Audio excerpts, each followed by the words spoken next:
Have you ever wondered what games you should keep or you should lose? Find out here at Purge Reviews. The Dresden Files is a fairly popular book series, and one I'll admit up front I have never read. I believe there was like a television show, maybe, but I never watched it either. So I am unfamiliar with the universe, other than maybe it's a detective series. So I go into this not knowing anything about the Dresden Files, and I wanted to be as upfront about that as possible.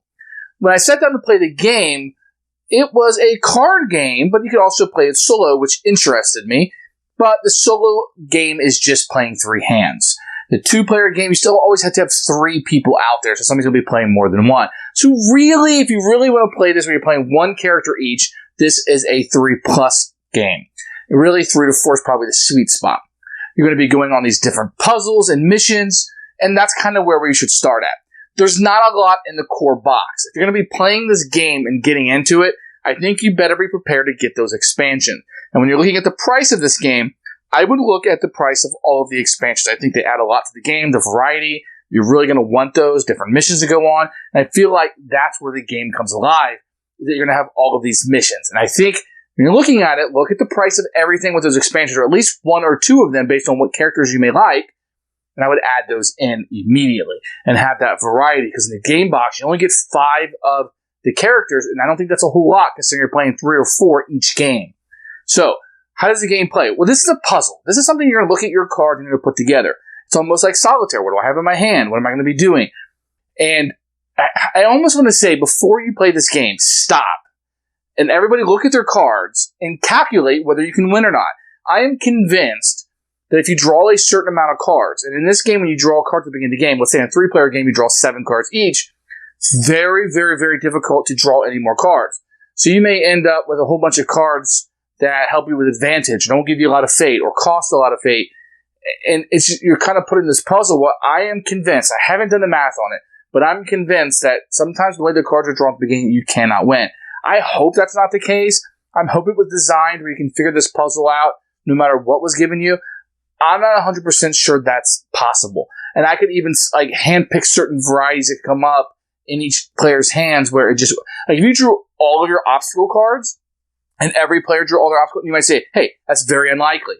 But I'm saying that it's possible. And if that happened, I wonder if that you could still win this game.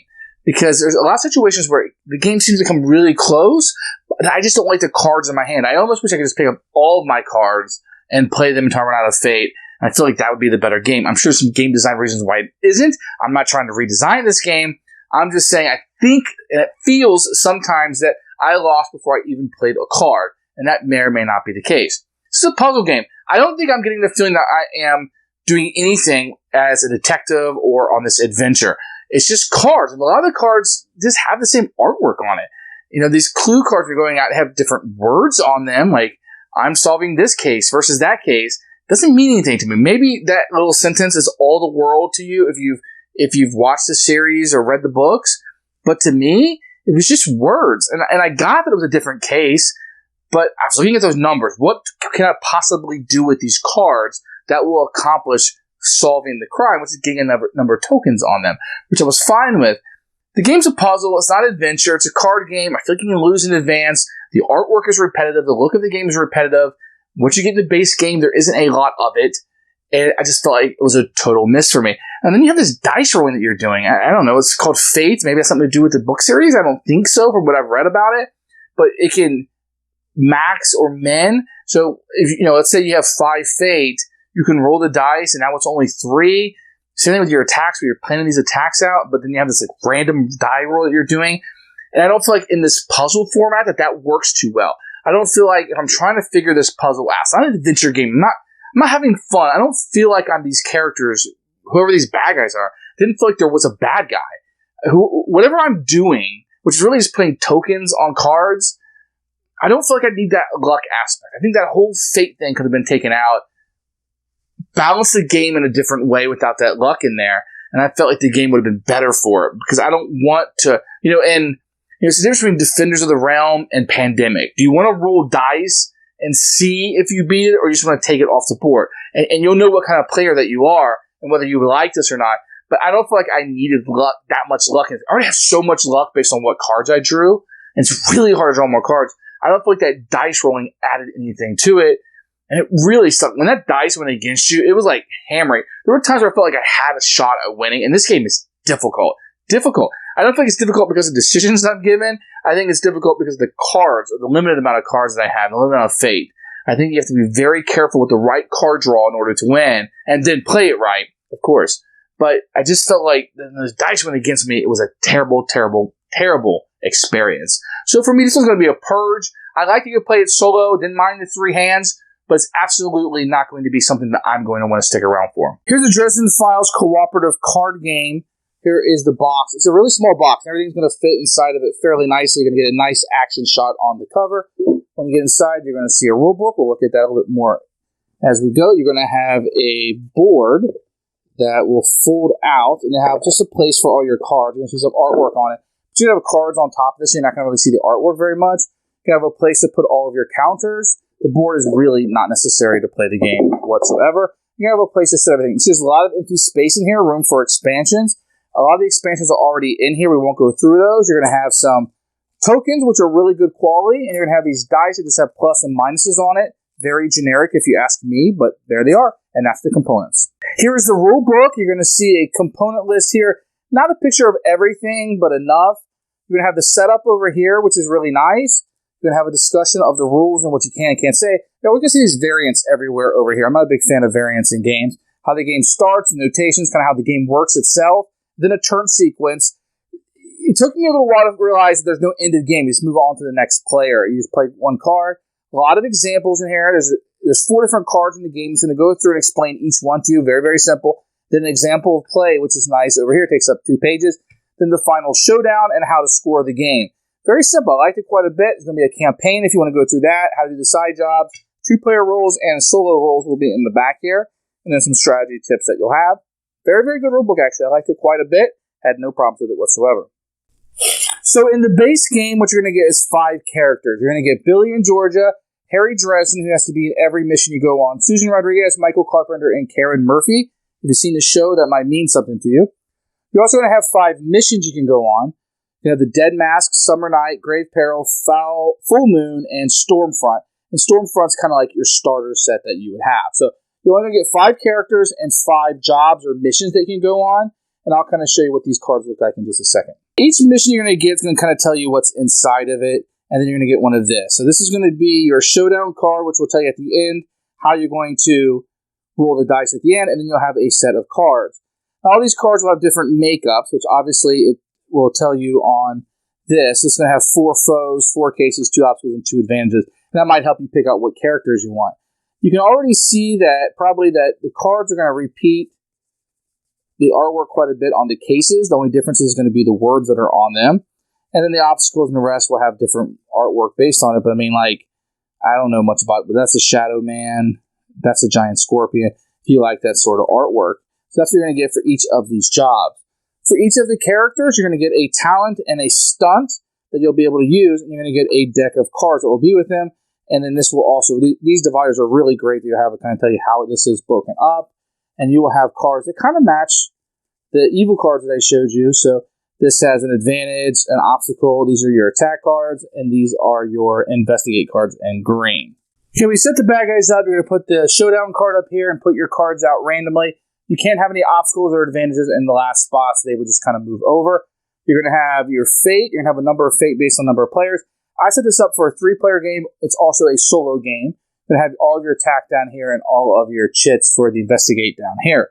And then based on number of players, you will put your talent and your stunt face up. So you can utilize these are unique powers that you have for your character. And based on number of players, you shuffle your own deck and you'll just draw a number of cards. In a 3-player game, which is the same as a 1, you're going to draw 7. So 1, 2, 3, 4, 5, 6, 7. So this is what you're going to have to play the game with.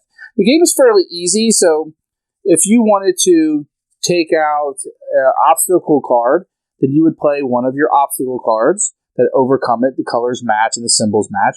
You would pay your 1 fate, which meant you spent that. And all this is like your group stuff. So your group has all that fate. This tells you what the range is. So let's say it was right here and you were able to defeat that. Then you would just overcome the 1 obstacle. This card would go into your discard pile. And for the most part, not be able to be used again for the rest of the game. You would defeat this. Now, if you didn't, all attacks are going to cost +1 fate. Because I beat this, it'll be discarded and everything else will shoot down. So that's kind of how the obstacle card will work. If you wanted to take one of the advantages off the board, you would look at how much fate that it costs 2, but it has this white box, which means I have to roll one of these dice, which could be plus minus. So I rolled a minus, so it would only cost me 1 fate to do so.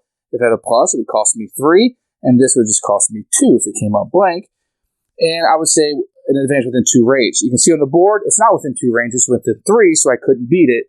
But had it been here, then I would just discard my card, and I would defeat the advantage that came out, and I would get this at the bottom. Active player draws 1 card and distributes 2 card draws among other players, and it would come out. So that's how you take care of an obstacle. I could have done that one normally because it wouldn't have been within my range. Then you're going to have these clue cards. It's going to cost you 4 fate. 1, 2, 3, 4. Let's put your that over there. And it tells you the range is infinite, so it's anything. And it has a star here, so I don't have to put any clues out. You'll see the other ones.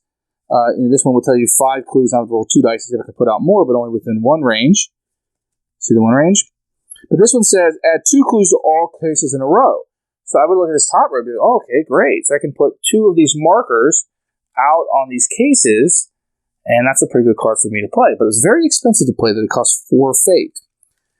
Okay, and the last type of card that you're going to have is the attack. Works exactly the same way. I would pay 4 fate. 1, 2, 3, 4. Once again, everybody's sharing these same fates. And I would add 2 hits to all foes in 1 row. So then maybe I would shoot the bottom row here, because there's a lot of foes, it appears to be. Now this one says, cannot receive hits unless Who is the Shadow Man is solved. So where's that? That's this card. So I couldn't put anything on that one until that one is done. So I would only hit those 2, and I would get rid of this card. Now, the game is going to end if I don't have any fate to use and I need to use it. So what you can do is you can give up this card. You can give up any of these cards. So say I don't want to play this card. I want to give it up. I discard it to receive the 5 fate. So I'm going to give this card up and go 1, 2, 3, 4, 5. And that's how we would get more fate by it. And that leaves me with 2 cards left. But keep in mind, normally you have 3 players, minimum, even a solo game, which is what I'm playing here. So I have these cards left. So that's what you can do. You can either play the cards, give up the fate, do what it says. If the card, like, for example, they all work the same way. So this has 11 hits. Once it has 11 hits on it, then this card would be gone, and that's how you would play. At the end of the game, once the end game is triggered because there's no fate to use and you need it, or you don't have any cards to play, then you will go through, and any fate that you have left over, so let's say I had this amount of fate left over, you would go through and you would take care of all the hits and all the clues. So you go through every card still on the board. So this one has 0 hits on it, which is fine. I could spend a fate, and if I spent 1 of my fate, I would get 1 immediate hit on it, and then I would roll 5 dice to see if I was able to beat it. Obviously, I need 11, so I would get 1. That was a plus. So 1, 2, 3, minus 1 is 2. So this will get 2 more hit on it, which obviously it's not enough to beat it. I didn't have a shot at it. So you do that for all the foes, and you do that for all the clues. So say this time I want to spend, I got 4 left, and I want to try to beat this one. I spend my 4 fate. I immediately get 3 free hits. So I put investigation clues. So 1, 2, 3 gives me a total of 5. And then I roll 6 more dice, which is probably going to be a losing battle, but I would roll them just the same. And I would get 3 hits minus 2, so I'm going to get 1 additional hit, which isn't enough to solve it. And the way you score the game is you add up how many clues you actually solved, minus how many foes are still on the board. Obstacles and advantages do not matter. In this case, I would have lost because I solved 0, and there's foes out. But let's say I solved these 3, and there's 1, 2, 3, 4 foes still on the board, I would lose. If it's equal, I still lose. This works exactly the same way whether you're playing solo or whether you're playing multiplayer. The solo game is you just have to play 3 characters simultaneously. And that's how you play Dresden Files. Who should buy this game? Probably fans of the Dresden Files, and I would probably stop there. I don't know how much Dresden Files it feels. I'm going to say hardly any, but you probably will be attracted to some of the artwork and the names of the cards. The artwork is very repetitive, so maybe this stuff means something to you that doesn't mean to me. But I'm going to say strictly that. If you want a solo card game, this game plays fast. It's really fast. And I really like that aspect. I was able to get through quite a few games. And I played it solo quite a few times. I was able to get through it really quickly. And I like that aspect of it. But I don't know that's anything that I would, want to go back to. I don't feel like the game is fair. I don't feel like that I'm playing a game that's winnable every time I play. I don't feel like, it just feels like I was given just a little bit less than I need to win. So I didn't enjoy that aspect. I didn't feel like my decisions mattered as much. You think that would matter more, but I'm not sure that they do. So I'm going to say just for fans of Dresden Files, and that's it. If you're not a fan of Dresden Files, it's absolutely 100% something you should purge and not look at too deeply. Thanks for watching the video. I really appreciate you tuning in. If you liked it, please like it and hit that little subscribe button. That really helps out the channel, lets us know that you're getting the videos that you want. If you agreed or disagree with what I said, feel free to comment below. I'd love to hear what you have to say, and I promise that I will comment back. Thanks for watching, and everybody else, keep playing.